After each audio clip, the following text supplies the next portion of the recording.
जब मैं सुबह उठता हूँ तो यही सोचता हूँ कि जो मैं करने जा रहा हूँ उसके अंदर कोई अच्छी बात है या नहीं। और मैं बहुत किताबें पढ़ता हूँ। As a matter of fact मेरे पास खुद कुछ 15 या 20 हज़ार किताबें मेरे पास घर में हैं। और मैं हर वक्त दिन में 3 किताबें एक साथ पढ़ता हूँ। एक मैं अपनी गाड़ी में पढ़ता हूँ जब काम पर जा रहा होता हूँ, एक मैं सोने से पहले पढ़ता हूँ, और एक, आप ज़्यादा ना हंसे तो बताऊँ, बाथरूम में पढ़ता हूँ। सो आई रीड ऑल 3 बुक्स। और मैंने बहुत सारी सेल्फ हेल्प और सेल्फ रियलाइजेशन की किताबें भी पढ़ी हैं। लेकिन इस किताब की एक यूनिकनेस है। हर किताब यही कहती है कि अच्छा सोचो, अच्छा दिमाग में लाओ, अच्छे विचारधारा रखो, अच्छी विचारधारा रखो।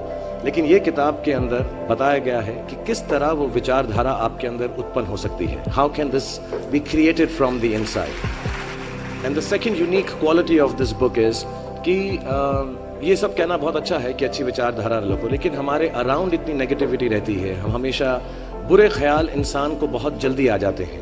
बट ये किताब के अंदर ये भी बताया गया है कि कैसे वो सेंटर को, वो सोर्स को टैप करके हम बुरे ख्यालातों से बचें। As a matter of fact ये हमारी ज़िंदगी की सबसे बड़ी लड़ाई होनी चाहिए। मैं इस किताब में से 2 पंक्तियाँ आपको बताना चाहूँगा कि हमें लगता है कि विचारों वाला रावण ज़्यादा शक्तिशाली है, पर उसे ताकत कहाँ से मिलती है? उसे ताकत हमसे ही मिलती है, हमारी सोच से मिलती है।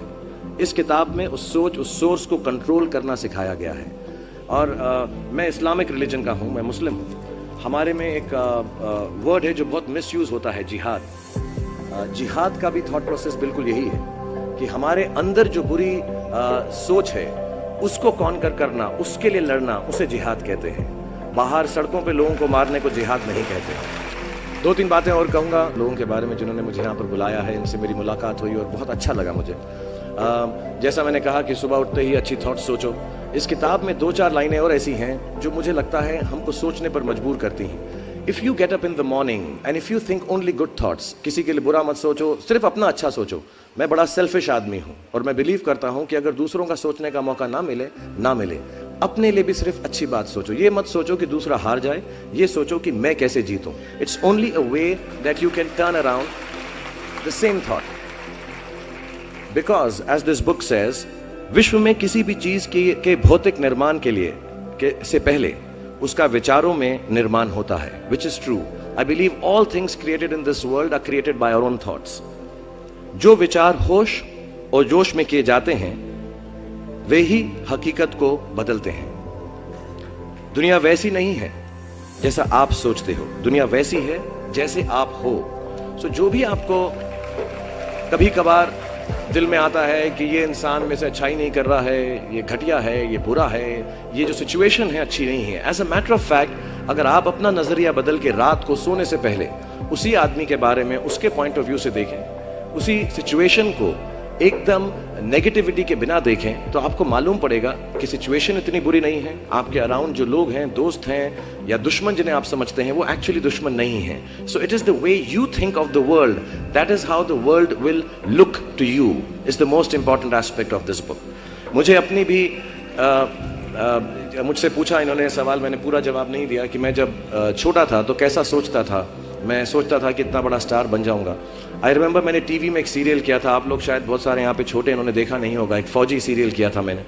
एंड पहली बार जब मैं सड़क में जा रहा था तो मैंने देखा 2 औरतें 3 व्हीलर में हैं और सडनली उन्होंने मुझको देखा। मेरा नाम उस सीरियल में अभिमन्यु राय था फौजी में, और सडनली उन्होंने मुझे देखा और मैंने नोट किया कि उनके मुंह पे इतनी बड़ी मुस्कान आ गई है मुझे देखते ही कि हाय शाहरुख शाहरुख, ऐसा करके वो चिल्लाने लगे।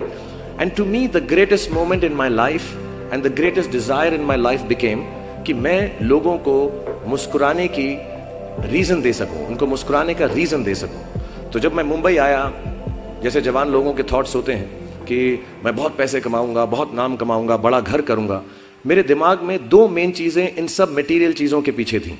आज मेरे पास अल्लाह के फजल करम से सब है, लेकिन इन चीजों के पीछे, ये गाड़ी मांगने के पीछे, घर मांगने के पीछे, और मुझे लगता नहीं ये बुरा है। I think all of you should imagine all the good material things that you want, but behind them there were 2 good thoughts. 1, मेरे माँ बाप की डेथ हो चुकी थी एंड मेरे दिल में एक ही अरमान था कि अगर मुझे कोई बड़ा फिल्म फेयर का जैसा अवार्ड मिले तो वो मैं अपनी माँ की याद में अर्पित कर सकूं।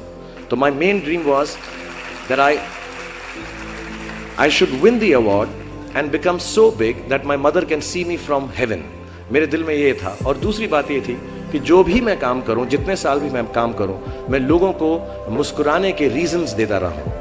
So my thoughts were always very positive. My reasons were very, very clear कि I will do this to bring smiles to people's faces. And that's the God's honest truth. Today sometimes I don't need any of it, but I keep working day and night, 20 hours a day. मेरे बेटे का जन्मदिन था परसों और उसने कहा आप मेरे साथ नहीं हो। नहीं, मैंने कहा मैं काम पे जाऊंगा, बिकॉज लोगों की मुस्कुराहट मेरे लिए सबसे ज्यादा अहम है। So if you have a good reason, all your thoughts and beliefs and everything that you want in this material world will come through. जितने भी जवान पीढ़ी के लोग यहाँ पर हैं मेरे जैसे, जो 20-22 साल के हैं, उन सब से मैं यही गुजारिश करूंगा कि प्रैक्टिकल पर्पसफुलनेस, कि जो काम आप कर रहे हैं उसका कहीं ना कहीं नतीजा, अंजाम मिलना बहुत ज़रूरी है। अगर आप 8 घंटे काम कर रहे हैं तो उसकी आपको तनख्वाह मिलनी चाहिए। अगर आप फिल्मों में काम कर रहे हैं तो आपको उसके लिए अवार्ड मिलना चाहिए। जो भी मटीरियल चीज़ आपके दिल में है, उसकी आस्था, उसका दिमाग में, उसको हमेशा रखें। मैं कभी भी किसी बच्चे को ये नहीं कहूँगा कि सारी ज़िंदगी सोशल वर्क में गुजार दो, अच्छे काम करो, सिर्फ प्रेयर करो। No, I think you should go and get what you want in life, all the material things. You should have a big house for your family. You should have a good car for your elder parents. You should be able to educate your sister and your daughter to the best possible way that you can. Please do all that.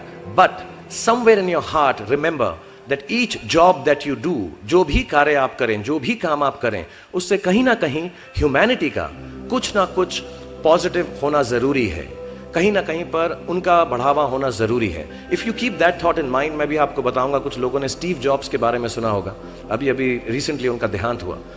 उनको cancer था, pancreatic cancer था, and उन्होंने Apple company, सबसे बड़ी company मानी जाती है दुनिया के अंदर आजकल, उन्होंने अपने अंतिम समय में 6 महीने में रियलाइज किया कि जब भी मुझे मालूम पड़ा कि अब मेरी मौत करीब है, मुझको फेलियर और सक्सेस दोनों का डर या उससे खुशी खत्म हो गई। मेरे दिल में सिर्फ एक ही बात थी कि जब भी मैं कोई चीज बनाऊंगा, कंप्यूटर बनाऊंगा या कोई भी गुड बनाऊंगा, उससे इंसानों का, ह्यूमैनिटी का क्या फायदा होगा। So I want to tell all the youngsters, please do whatever you want to do in terms of being well off materially, but somewhere keep a spiritual thought that the world should be a better place because you were born in it.